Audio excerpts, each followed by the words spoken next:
تو آپ کے امام صاحب فرماتے کہ بھائی آج وہ مولانا الیاس گمن صاحب ہمارے مہمان ہیں، یہ دور سے آئے ہیں، وضو کر رہے تھے، ان کے اعزاز میں ہم نے 5 منٹ تاخیر کی ہے۔ اب کل کوئی دکاندار آ جائے اور کہے مولانا صاحب ذرا 5 منٹ ٹھہرنا میں وضو کر لوں، کوئی دکان مولانا صاحب 5 منٹ ٹھہرنا میں وضو کر لوں، تو ٹھہرا جائے گا؟ نہیں۔ فرمایا قانون تو وہی ہے کہ 8:15 پر نماز ہوگی، لیکن اگر کوئی اللہ والا آ جائے تو اس کے اعزاز میں 5 منٹ بڑھا دو تو وہ اس کا اعزاز ہے، اس سے قانون نہیں بدلتا۔ جی امام صاحب فرمائیں گے اگر کوئی دکاندار آ جائے ان کا امام صاحب ٹھہر جانا، تو امام صاحب فرمائیں گے جی نماز وقت پر ہوگی، تاخیر نہیں ہو سکتی۔ تو وہ کہے گا جی کل تو آپ نے 5 منٹ تاخیر ہوئی تھی تو آج نہیں ہو سکتی۔ اب بتاؤ اس دکاندار کی بات ٹھیک ہے یا غلط؟ غلط، کیونکہ ایک ہے آپ کی مسجد کا قانون اور ایک ہے کسی مہمان کا اعزاز۔ اعزاز سے قانون پر فرق نہیں پڑتا، قانون قانون رہتا ہے، اعزاز اعزاز رہتا ہے۔ اب ہمارا امام کون ہے؟ امام ابو حنیفہ، وہ قانون بھی جانتا ہے اور اعزاز بھی جانتا ہے۔ روزہ ٹوٹ جائے تو کفارے کے مسئلے پر ایک قانون ہے اور ایک صحابی کا اعزاز ہے، گواہ کے مسئلے پر ایک قانون ہے اور ایک صحابی کا اعزاز ہے۔ اسی طرح جمعہ کے دن خطبے کے وقت ایک قانون ہے، وہ قانون اللہ کے نبی علیہ السلام نے بیان فرمایا۔ اب کون سی بات سمجھا رہے تھے؟ کہ وہ آدمی جو حنفی تھا اور وہ اہل حدیث بن گیا، کیوں بنا؟ ایک بات پر کہ امام صاحب نے فرمایا تھا کہ جو میری بات کو چیک کرنا، حدیث کے خلاف ملے تو چھوڑ دینا اور حدیث کو لے لینا، تو ان کی بات کو چیک کیا اور ایک حدیث ملی جو امام صاحب کی بات کے خلاف تھی، بولے میں نے اہل حدیث بن گیا۔ تو بولا کیا بات تھی؟ بات یہ تھی، بات کیا تھی کہ امام صاحب کہتے ہیں کہ جب خطبے کے لیے خطیب منبر پر آ جائے تو اس کے بعد نماز پڑھنا جائز نہیں ہے، اور امام صاحب نے تو یہ فرمایا۔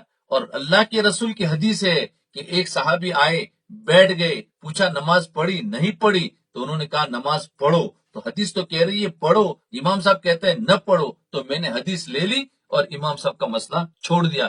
اب وہ بات سمجھا رہے، اس سے بیچ کے اندر ساری باتیں آئی، اب وہ اصل بات سمجھا رہے، اس لیے میں نے وہ بات کو ذرا لوٹا دیا۔ تو وہ قانون، تو ہمارے امام قانون بھی جانتے ہیں، اعزاز بھی جانتے ہیں۔ تو دیکھو، تو وہ قانون اور اعزاز سمجھایا دو مسئلے پر۔ کون سا مسئلہ؟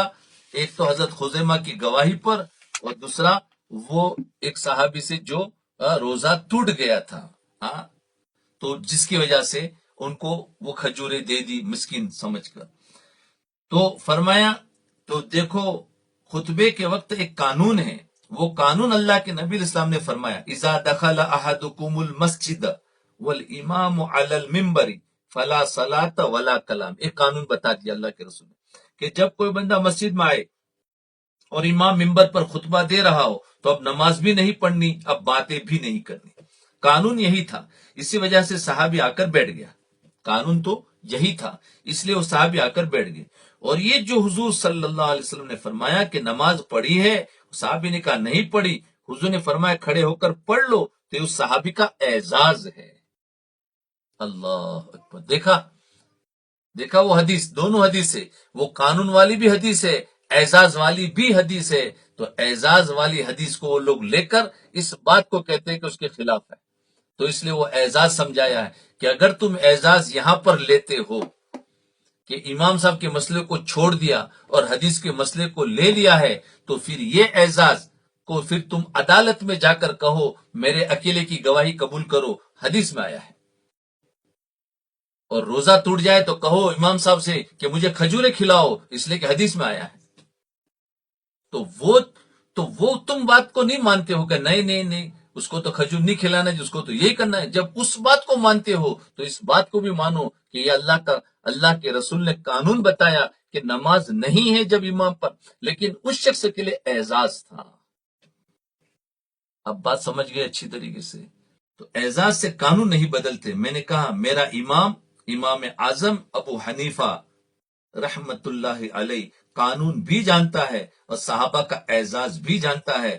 تجھے یا تو قانون کا پتہ نہیں یا اعزاز کا پتہ نہیں. خدا گواہ ہے وہ لڑکا پھر حنفی ہو گیا.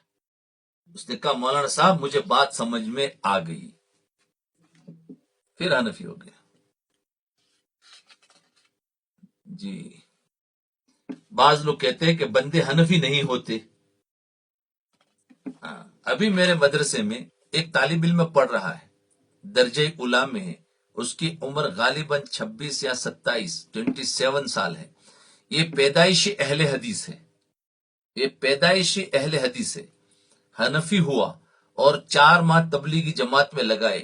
اب میرے پاس پہلے درجے میں سبق پڑھ رہا ہے. اس نے کہا استاد جی میں بھی حنفی ہو گیا ہوں اور میرے گھر میں میری 2 بہنیں ہیں وہ بھی حنفی ہو گئی ہے. میرے علاقے کے لوگ میرے بارے میں کہتے ہیں کہ مولانا گمن ہے اور اس کے ساتھ بات کوئی نہیں کر سکتا.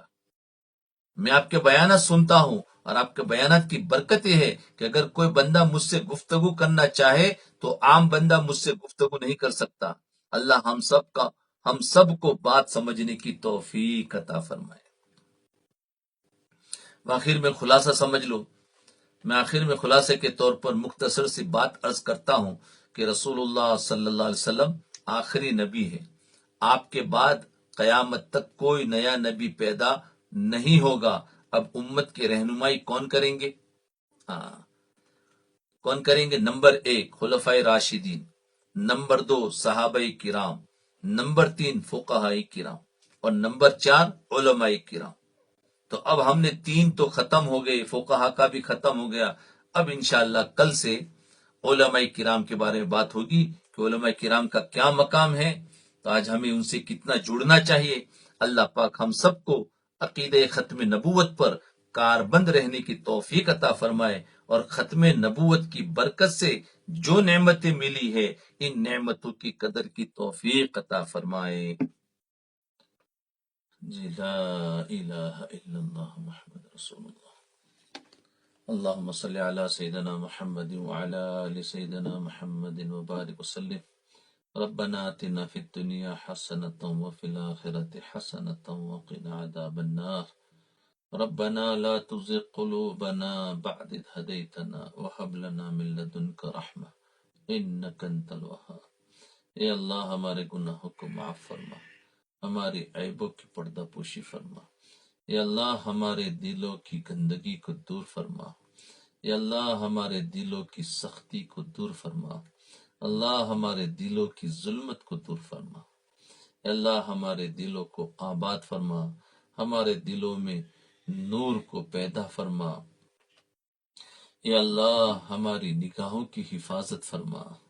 اے اللہ ہمارے سینوں کو، ہمارے دلوں کو صاف فرما، ہمارے سینوں کو اپنی محبت سے لبریز فرما.